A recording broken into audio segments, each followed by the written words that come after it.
Hello guys, welcome back to my channel. Ito nga po pala si Mr. Tekno.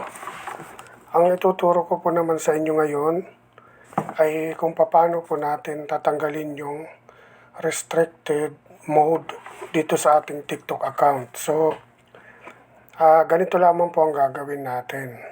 Click nyo po itong tatlong line na katabi ng profile picture mo.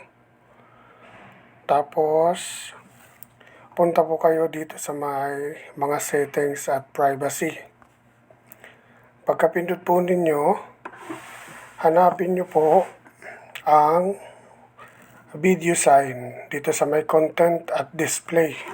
So makikita po natin yung mga nakalagay na mga napiling nilalaman. So pindutin po natin itong mga napiling nilalaman.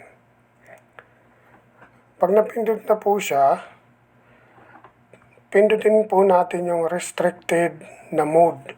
So, ang kailangan, naka-off siya. Hindi siya dapat naka-on. So, i-off mo lang siya. I-off mo. Yan. So, sabi dito, bakit mo ini-off ang restricted mode? Ang gawin mo, lagay mo lang ay iba pang dahilan. Sumite.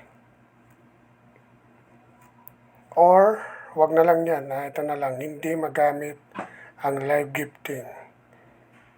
So, may mga option siya. So, pwede ka pumindot din para lamang siya ma-off.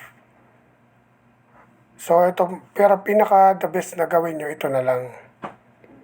Hindi naintindihan kung paano ito gumagana. So, yun na lang ang pindutin nyo. Tapos, isumite.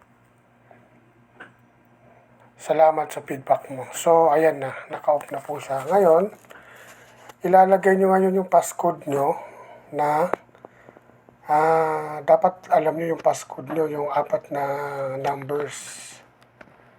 So, dapat alam nyo yun.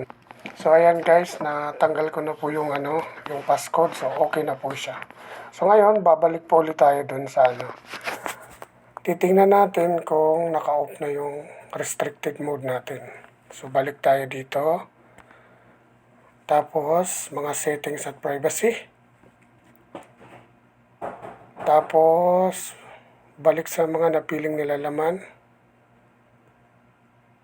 Yan. Tapos, ayan, restricted na mode is off. So, naka-off na siya. So, yun lang guys. Salamat po.